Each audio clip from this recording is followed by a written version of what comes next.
भागा के समस्त दर्शकों को विनय शुक्ल का नमस्कार। आज हम हिंदी साहित्य जगत या फिर हिंदी जगत के एक ऐसे हीरे का साक्षात्कार प्रस्तुत करने जा रहे हैं जिन्होंने अब तक हिंदी के लिए बहुत कुछ किया।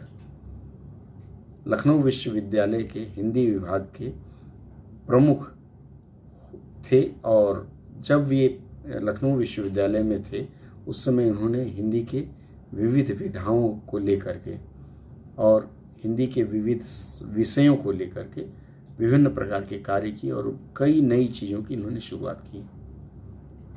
कई पुस्तकों का भी उन्होंने लेखन किया और हिंदी ही नहीं अवधी साहित्य के लिए भी इन्होंने बहुत कुछ किया है। जी हाँ, मैं प्रोफेसर सूर्य प्रसाद दीक्षित जी की बात कर रहा हूँ। आज उनसे इस बातचीत में शामिल हैं श्री देवेंद्र कश्यप निडर जी, जो उनसे हिंदी के विविध विधाओं पर और अवधि के विविध विधाओं पर चर्चा करेंगे। आइए सुनते हैं उनका साक्षात्कार।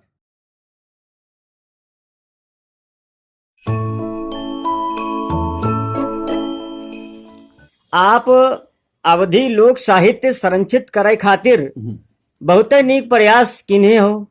तमामन कहिया विद्या वाचस्पत और विद्या वारिधि करे हो, यही पर प्रकाश डारो गुरु जी।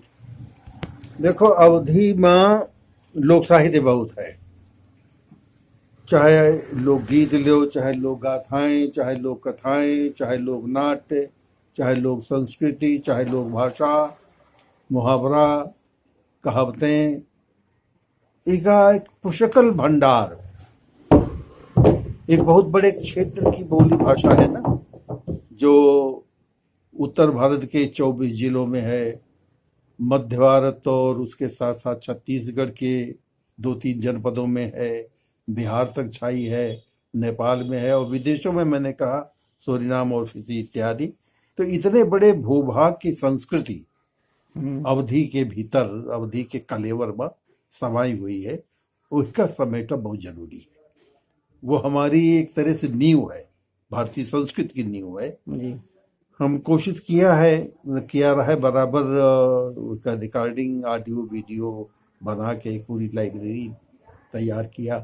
लखनऊ यूनिवर्सिटी हिंदी विभाग में रखे हैं सब। अच्छा। जैसे एक पूरा कैसेट कजरी पर हुई जाए, अच्छा, सोहर पर हुई जाए उसी तरह से जितनी हमारी विधाएं, चाहे ऋतु गीत हों, चाहे वो संस्कार गीत हों, चाहे प्रार्थना पर गीत हों, धोबियों के जो गीत होते हैं धोबिया, कहारों के जो होते हैं कहारवा, तो इन सब की हम अलग अलग कैसेट बनवाएं। अच्छा।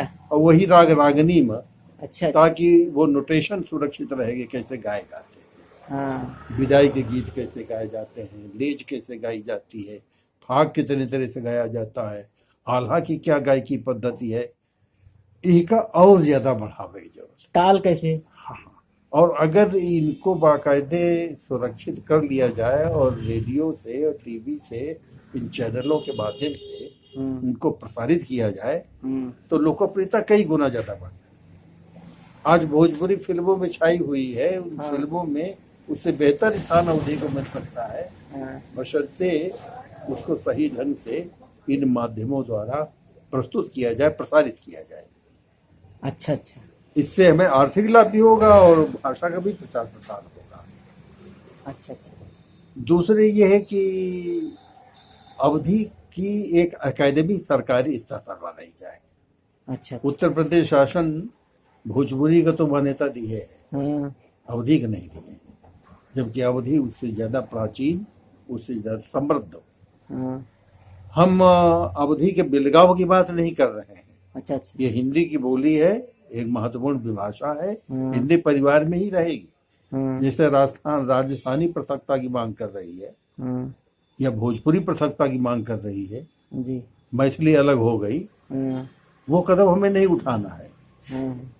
हम हिंदी परिवार के साथ जुड़ करके रहेंगे, लेकिन उस बोली का भी पूरी तरह से सर्वांगीण विकास हो, इसका प्रयास हमें करना है। राज्य सरकार और केंद्र सरकार से भी संपर्क करके सामूहिक रूप से मांग करते हुए और विधिवत उसके लिए न्यायिक प्रयास करते हुए, तो इस तरह सर्वांगीण प्रयास से धीरे धीरे अवधि का सर्वांगीण उत्थान हो सकता है, ऐसी मेरी मंगल आशा। जी। अवधि लोक जीवन केरी बहुत सगरी मनोरंजन वाली विधाएं, जैसे लोक नाट्य, नौटंकी हम गावन में देखा करते हैं बचपने में। यहाँ अब तो चलन कुछ कम हो गवा है, ऐसी लागत है कि नष्ट हो रही हैं। इका का कारण हो सकत है और इका कैसे बचावा जा सकत है, कुछ बतावा जाए। देखो, अवधि लोक नाट्य बहुत समृद्ध है, खास तौर से जो लीला नाट्य हैं, जैसे रामलीला, रासलीला अवधि भाषा के माध्यम से खेली गई है। तीसरे नौटंकी, चौथे महरूल, पांचवें भाण, छठे चाचर, सातवें बहुरुपिया, और इसी तरह से छोटी मोटी बहुत सारी विधाएं जिनको नाट्य नृत्य कहते हैं, कहीं कहीं नाट्य गीत कहते हैं। ये पूरे अवध क्षेत्र में फैली हुई है। अलग अलग जातियों द्वारा ये खेली जाती हैं या चलाई जाती हैं। जैसे एक जाति पसिया जाति है, उसका जो गीत होता है उसे पसिया गीत कहते हैं, नाट्य गीत है। अच्छा अच्छा। उसी तरह से चमरा गीत है, उसी तरह से भगत है, धोबिया भी नाट्य गीत शैली में रखा जाता है, कहरवा भी रखा जाता है। इनमें सबसे लोकप्रिय दो विधाएं रही हैं, एक रामलीला और दूसरे नौटंकी। अच्छा। रामलीला के पीछे एक धार्मिक पृष्ठभूमि है जी। मर्यादा पुरुषोत्तम श्री राम का पूरा जीवन वृत्त, वो बहुत कुछ रामचरितमानस के आधार पर और बीच बीच में कवित्त सवैया और कई दूसरे छंद डाल करके उसे अभिनय पूर्वक प्रस्तुत किया जाता है। आज भी वो सुरक्षित है, बल्कि इधर उसको काफी संरक्षण मिल गया है अयोध्या शोध संस्थान की ओर से, उत्तर प्रदेश शासन की तरफ से। वहाँ पिछले 10-12 वर्षों से नित्य रामलीला हो रही है। अयोध्या में प्रतिदिन रामलीला का आयोजन होता है और देश विदेश के लोग उसे देखते हैं, उसमें सम्मिलित होते हैं। उसकी कई 1.5-2 दर्जन अलग अलग शैलियां हैं। नौटंकी एक विशेष प्रकार की विधा है जो आई तो थी फारस से, उसको पर्शियन ड्रामा कहा जाता है, और उसमें भारतीय जीवन के कथानक, यहाँ के जो बड़े बड़े नायक रहे हैं, जो यहाँ की पौराणिक कथाएं हैं, उनके ऊपर आधारित यह नाटक खेला जाता है।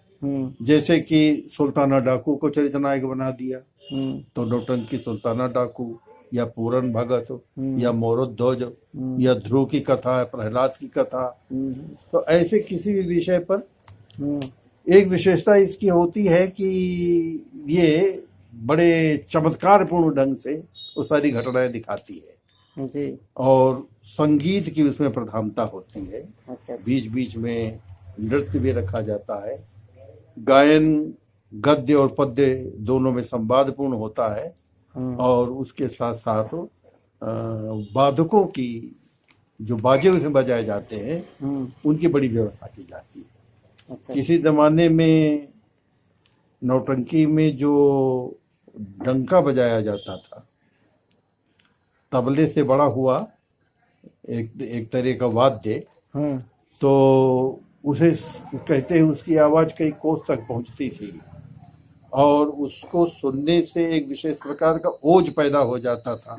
कभी कभी लोग लड़ने लग जाते थे। तो अंग्रेजों के शासनकाल में फिर ये कानून बना कि बिना उनसे अनुमति लिए हुए नौटंकी नहीं खेली जा सकती। तो एक से एक गायिकाएं इसमें रही हैं, नर्तकियां इसके साथ जुड़ी रही हैं, और तरह तरह के ये पौराणिक ऐतिहासिक प्रकरण जो इसके माध्यम से दिए जाते रहे। बड़े शौकीन थे लोग, गांव में इनकी कंपनियां बनी हुई हैं आज भी, बीच बीच में अपना यह आयोजन लेकर के आती हैं। पेशेवर कंपनियां हैं। हाथरस और कानपुर इसके लिए बहुत मशहूर क्षेत्र रहे। अच्छा। तो जिसमें ब्रज का भी प्रयोग काफी मिलता है और अवधि का भी प्रयोग मिलता है, दोनों का मिला जुला रूप। तो पूरी तरह से समाप्त तो नहीं हुई है, लेकिन अब उतना प्रचलन नहीं रह गया।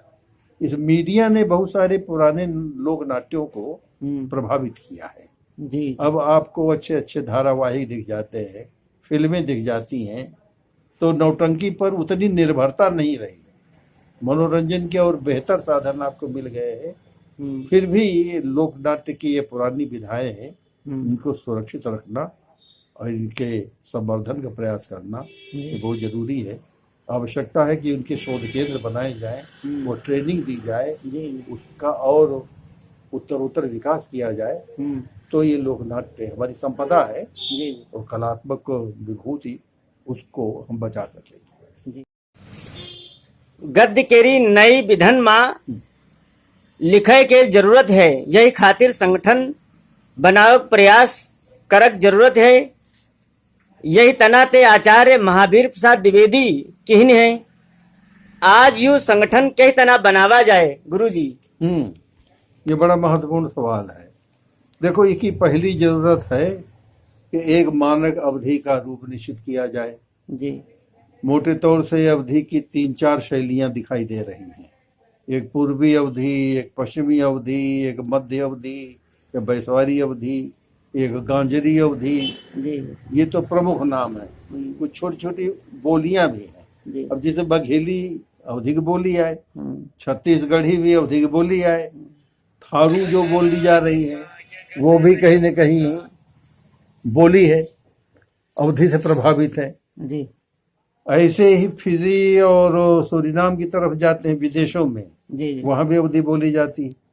मध्य क्षेत्र जो है नेपाल की तराई वाला, वहां भी अवधि बोली जाती है। इन सबको मिलाकर एक मानक अवधि कैसे बने, ये विचारणीय वस्तु है जी जी। अब इसमें एक दुराग्रह सामने आ जाता है, और वो ये है कि हम में से जो पूर्व का रहने वाला है उसके हिसाब से पूर्वी अवधि सर्वोत्तम है, जो पछाड़ी है उसके हिसाब से पश्चिमी अवधि सर्वोत्तम है जी।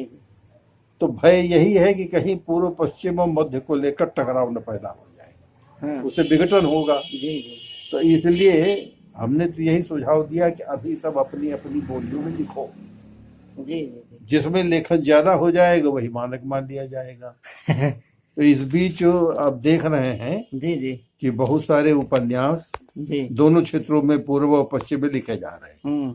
इधर सुरेश शुक्ल सीतेपुर के रहे वाले ही कई उपन्यास लिखे नहीं, भारतेंदु ही क्षेत्र के हैं, कई उपन्यास लिखे नहीं, भारतेंदु मिश्र जी हाँ जी। उधर राम बहादुर काफी कुछ लिख रहे हैं, पीयूष जी काफी लिख रहे हैं जी जी जी। और निशिहर जी हैं, सोलेन जी हैं, बहुत अलग अलग तरह के लेखक और हर विधा में लिख रहे हैं, खाली गद्य ही नहीं। जी जी। कविता में देखो हाइकू लिखा जा रहा, गजल लिखी जा रही, जापानी जो है विधा लिखी जा रही हाँ जी।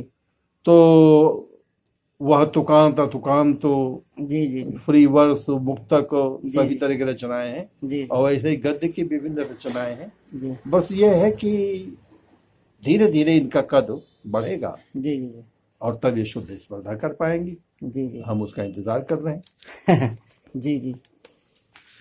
अगला सवाल है गुरुजी, खाली कविता कहानी लिखे थे अवधि क्यार उद्धार होए वाला न है, यही के बदे और कौन कौन उद्यम करक है? आप क्या का विचार है? देखो, विचार परक लेखन की बड़ी जरूरत है। आम आदमी जो गांव का है जी, अर्ध शिक्षित है या शिक्षित है, अब जैसे प्रौढ़ शिक्षा के कार्यक्रम चलाए जा रहे हैं तो प्रौढ़ शिक्षा वाले खड़ी बोली नहीं समझ पा रहे हैं। अगर अवधि के माध्यम से प्रबोध परक कहानी, जिससे उनकी साक्षरता बढ़े और उनको देश दुनिया की जानकारी ज्यादा से ज्यादा मिले, इस तरह का प्रौढ़ लेखन किया जाए। जैसे बाल साहित्य रसाजात, बाल साहित्य बच्चों के लिए उपयोगी है, प्रौढ़ साहित्य प्रौढ़ साक्षरों के लिए उपयोगी है जी, महिलाओं के लिए उपयोगी है जी। तो इस तरह के साहित्य जो आज के ज्ञान विज्ञान से इन हमारे गांव के भाई बहनों को अवगत करा सके, उसे लिखने की जरूरत है। नीति परक, प्रबोध परक, प्रेरणा परक, सूचना परक, केवल मनोरंजन नहीं। ज्यादातर देखा जा रहा है कि कहानी में, उपन्यास में लोग अपने अपने मन की पीड़ा लिख रहे हैं। आपका व्यक्तिगत सत्य जीवन और जगत का सत्य नहीं हो सकता। उनके लिए जो उपयोगी है वो जानकारी है। ये सूचना का युद्ध चल रहा है पूरे संसार में। सूचना की क्रांति मची हुई है। जी तो जिससे उनका जीवन अधिक से अधिक सुखद हो सके जी और उसका उत्तर विकास हो सके, उस प्रकार का लेखन करना बहुत जरूरी है। अब इसके लिए दो सहारे लेने पड़ेंगे। कौन कौन? अवधि में देखो, एक तो स्वतंत्र रूप से जो अवधि लिख रहे हैं, जी अच्छा, उसके भी दो रूप हैं। एक वे जो खड़ी बोली में सोचते हैं और अवधि में अनुवाद कर देते हैं। हाँ दूसरे वे जो अवधि प्रकृति से पूरी तरह परिचित हैं, जी जी अवधि में ही बोलते हैं और सोचते हैं हाँ और हूबहू उसको लिखने की कोशिश करते हैं। हाँ वो ज्यादा स्वाभाविक लगता है, ये नकली लगता है। दूसरे ऐसे भी लेखक बहुत हैं जो स्वतंत्र रूप से तो अवधि में नहीं लिख रहे हैं, लेकिन उनके डायलॉग, जी उसमें जो संवाद आए हुए हैं, हाँ वो सब के सब अवधि में है। हाँ अब जैसे श्रीलाल शुक्ल का राग दरबारी उपन्यास ले लो, जी डायलॉग जितने हैं, हाँ सारे मुहावरे, सारी लोकोक्तियां हाँ सब अवधि की हैं। अच्छा ढांचा उसका खड़ी बोली का है। ऐसे फिल्मों में जो डायलॉग मिलते हैं हाँ हाँ गांव से जुड़ी कहानियों के, हाँ हाँ वो सारे अवधि में। हाँ मनोहर श्याम जोशी के बहुत सारे उपन्यास हैं, जी उनके सारे संवाद अवधि के हैं। तो जिसमें अवधि का पुट है उसको भी हम अवधि की रचना मानते हैं, और जो स्वतंत्र रूप से अवधि में लिखे गए हैं वो तो हैं ही। तो आवश्यकता यह है कि इस लेखन को ज्यादा से ज्यादा जनोपयोगी बनाया जाए। जी कला कौतुक न दिखाओ, अच्छा उनको ऐसा मैसेज दो, ऐसा संदेश जाए जी जी जनसाधारण तक। हाँ पहले अपना लक्ष्य तय करो, टारगेट ऑडियंस आपका कौन है। जी टारगेट ऑडियंस आपका है मध्य निम्न वर्ग का पाठक, जी जी जो गांव का है, हाँ अवधि वही पढ़ता है। जो खेतीहर है, जो मजदूर है, जो हस्तशिल्प से जुड़ा हुआ है। हाँ उनको काम की चीजें बताओ। जैसे कौशल विकास योजना चल रही, हाँ अब कौशल विकास संबंधी जितने उद्यम हैं जी जी उनकी जानकारी अंग्रेजी मिश्रित खड़ी बोली हिंदी में लिखोगे तो कोई नहीं समझ पाएगा। अक्सर लोग यही कर रहे हैं। अक्सर कर रहे हैं, रेडियो से जो प्रसारित हो रहा है।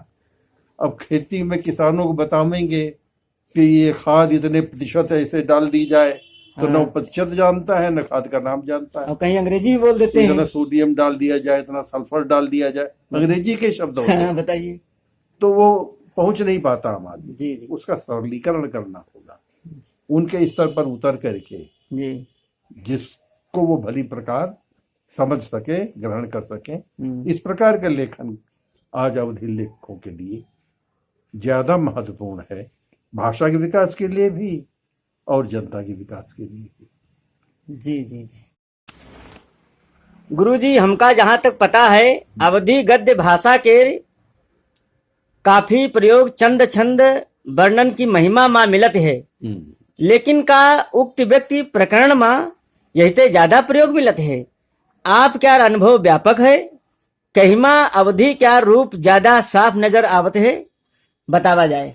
देखो, उक्ति व्यक्ति प्रकरण तो जैसा अभी कहा कि मूल रूप से व्याकरण ग्रंथ है, सारी पुस्तक वही में लिखी गए है। जबकि चंद छंद वर्णन के महिमा जो गंग कवि की रचना कही जाती है, एक तो बहुत परवर्ती है। गंग का अस्तित्व काल है अकबर का शासनकाल, वो जहांगीर का शासनकाल। तो यह 17वीं शताब्दी की घटना है, और युक्ति व्यक्ति प्रकरण 12वीं शताब्दी की रचना है। दोनों में कई शताब्दियों का अंतर है। दूसरे ये है कि बहुत सारी कृतियों में अवधि शब्दों के प्रयोग हुए हैं। जैसा अभी मैं कह रहा था कि उस समय उत्तर भारत में ब्रज और अवधि, और पश्चिम भारत में राजस्थानी, यही मुख्य विभाषाएं थी, इन्हीं में सारी रचनाएं हो रही थी। तो ऐसी बहुत सी कृतियां हैं। अब जैसे छिताई चरित ले लीजिए जी, वो मूल रूप से अवधि में शिलांकित काव्य है, पूरी तरह से अवधि में, और सब बड़ी पुरानी पुस्तकें हैं। जी तो मुख्य रूप से उक्ति व्यक्ति प्रकरण को ही अवधि गद्य का प्रस्थान ग्रंथ मानना चाहिए, ये मेरा आग्रह है। प्रस्थान ग्रंथ, जहां से गद्य शुरू होता है जी वो श्रेय उक्ति व्यक्ति प्रकरण को दिया जाना चाहिए। जी जी अगला सवाल है गुरुजी, अवधि केर सूफी काव्य परंपरा गंगा जमुना केर आदि गंगा है, इ पर आप क्या का विचार है। सही बात है। सूफी तो समन्वय धर्मी कवि थे। ये जब प्रेम की गंगा जमुना बहा रहे थे, उस समय इनके काव्य का उद्देश्य यही था कि दोनों जातियों संप्रदायों में मेल मोहब्बत हो। एक और युद्ध हुए थे और उससे जनता त्रस्त थी, एक दूसरे से नाराज थी। दूसरी ओर इन्होंने प्रेम और मोहब्बत की बातें की, तो दोनों में काफी कुछ समझौता।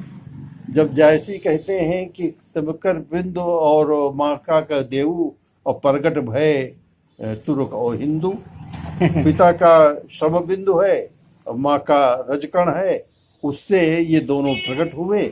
और ये दोनों जैसे किसी एक बड़े वृक्ष पर बहुत सारे पक्षी बसेरा लिए हों जी जी और आपनी आपनी भाखा लिए दयु का नाव, वैसे ही हम राम और रहीम का यहाँ ध्यान कर रहे हैं, उनका गुणगान कर रहे हैं। लेकिन इनमें दोनों में कोई अंतर नहीं है, वही राम है, वही रहीम है, वही रहमान है। तो ये जो एकत्व का संदेश, जी ये जो समन्वय का प्रयास उन्होंने किया, वो बड़ा महत्वपूर्ण है। जी जी जी बहुत बढ़िया आप बताए हो कि गंगा जमुनी तहजीब के मिसाल है अवधि। अगला सवाल है गुरुजी, मध्यकाल माँ ब्रज और अवधि स्वतंत्र काव्य भाषा रही है, मूल एक रूप और रहा है, जही का ब्रजावधि कहा जाते है। नरोत्तम दास क्या सुदामा चरित यही का उदाहरण माना जा सकत है का? हाँ, माना जा सकता। सुदामा चरितों में ऐसे शब्द आए हैं जो अवधि के भी हैं और ब्रज के भी हैं, और दोनों में थोड़ा ही अंतर है। शब्द वही है, खाली उच्चारण में। अब जैसे ब्रज की विशेषता है वो ओकार बहुला है, अवधि की एक विशेषता है वो उकार बहुला है, और थोड़ा थोड़ा उच्चारण भेद आ जाता है। ब्रज में सुकुमारता सुकोमलता ज्यादा है, अवधि में पौरुष ज्यादा है, एक अंतर्भावगतीय हो जाता है। जी जैसे ब्रज की बोली बानी है कि माई ने माई सांकरी गरीबो मोरे पावन मो काकरी करती है। अवधि में शौर्य प्रधान, पौरुष प्रधान, वीरत्व प्रधान व्यंजना ज्यादा होती है, उसमें सुकुमारता और इसमें पौरुष। अच्छा। लेकिन शब्द वही है जो मूल रूप से संस्कृत से निकला है, जी जी उसमें उच्चारण भेद हो जाता है। एक और उकाल बहुलता ज्यादा आ जाती है, दूसरी ओर उकार बहुलता आ जाती है। तो इसका मिला जुला रूप ब्रजावधि बहुत सही प्रयोग है। अच्छा, मणिकांचन संयोग है। जी जी अच्छा, अगला सवाल है गुरुजी, समकालीन अवधि साहित्य में गद्य के विधन में आप केरी नजर में को महत्वपूर्ण लेखन भवा है तो वो बतावा जाए। हाँ, गद्य में काफी महत्वपूर्ण लेखन हुई रहा है और हुआ है। अब जैसे रमई काका जहाँ कविता लिखत रहे हुए, एक बड़ा महत्वपूर्ण बड़ा बढ़िया उपन्यास लिखिन है कलुआ बैल। अच्छा अच्छा। वही समय नवजीवन के साप्ताहिक परिशिष्टांग महारितवार में किस्तवार छपत रहा है। जी पुस्तकाकार नहीं आ पावे, दुर्भाग्य की बात। अरे गंगा प्रसाद मिश्र बड़े अच्छे नाटककार रहे, मित्र जी जी बड़े अच्छे नाटककार रहे, रेडियो से के न जाने के तरह नाटक प्रकाशित हुए। इस तरह से पढ़ीश जी बहुत सारी कहानियां, अल्लाह मजहब उनकी किताब है। और इसके अलावा माधुरी का पढ़ीश विशेषांक देखो में बहुत सारी कहानियां उनकी अवधि की लिखी हुई। बंशीधर शुक्ल की बहुत सारी कहानियां अवधि में लिखी रही। जी जी ये सब प्रकाशित होते रहे। युक्तिभद्र दीक्षित भी सीतापुर के रहे हैं, अच्छा अच्छा पढ़ी जी के परिवार के, उनके सुपुत्र। अच्छा अच्छा। और लवकुश ये हाँ लवकुश उनके पिताजी।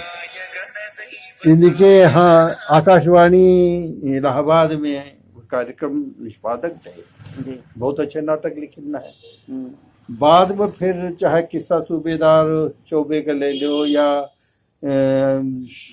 इधर जो उपन्यास लिखे गए हैं, जैसे भारतीय हिंदू के बहुत से उपन्यास हैं, राकेश शुक्ल के कई सारे उपन्यास हैं, सिद्धार्थ का एक उपन्यास अधेरपाक, कहानी बहुत आई हैं, अखलाक की आई हैं, या रश्मिशील की आई हैं, जी जी या लक्ष्मी जी की आई हैं। जी जी तो ऐसी कई कहानियां, उनके कई कहानी संकलन, कई उपन्यास, निबंधों के संकलन, यात्रा वर्णन, भेंट वार्ताएं, विभिन्न विधाएं जी जी तो चल रही हैं। अब वो बात दीगर है कि खड़ी बोली गद्य के मुकाबले तो नहीं है। जी जी खड़ी बोली गद्य पिछले 200 वर्षों से लिखा जा रहा है। जी जी ये अब शुरुआत की दिन है, हम्म, लेकिन संवेदना तो वही है ना। जी जी जी विषय वस्तु, समस्याएं, लेखन कौशल तो लगभग वही है। जी जी धीरे धीरे और ज्यादा परिमार्जित हो जाएंगी जी तो ये ज्यादा प्रसिद्ध होंगी। लेकिन हम निराश नहीं हैं। हमने जी। तो आज से लगभग 35-40 साल पहले जी अवधि गद्य पर पीएचडी शोध कार्य करवाया। जी जी रमई काका के 250 रेडियो एकांकी हमें मिले, अच्छा अप्रकाशित लेकिन प्रसारित हो चुके थे। जी जी चाहिए कि इनका ज्यादा से ज्यादा प्रकाशन हो जाए, जी सामने आए तो लोग फिर उनका विभिन्न दृष्टियों से मूल्यांकन करेंगे, हाँ तब अवधि का पूरा कद प्रकट होगा। वाह हमने बहुत कोशिश की रमई काका की ग्रंथावली निकल जाए, हाँ लेकिन कुछ घरेलू विवाद है, हाँ हाँ साहित्य नहीं मिल पा रहा है। जी जी जी तो इस दिशा में प्रयास करने की आवश्यकता है। जी जी का अवधि में यहाँ रिपोर्टाज जैसी विधा पर काम भवा है। बहुत योजनाबद्ध रूप से नहीं भवा है, लेकिन अखबारन में लोग लिख रहे हैं। जी अब राम बहादुर मिश्र की बहुत सारी टिप्पणियां हैं जी जो अखबारी घटनाओं से जुड़ी हुई है। जी किसी देश, किसी काल, किसी घटना से जुड़ा हुआ लेखन जी जी वही रिपोर्टाज बन जाता है। अच्छा अच्छा तो ऐसे प्रयास हो रहे हैं। जी जी आशा है आज का यह कार्यक्रम आपको बहुत पसंद आया होगा। अगले सत्रों में हम फिर कुछ ऐसी ही विभूतियों को लेकर के आपके सामने उपस्थित होंगे।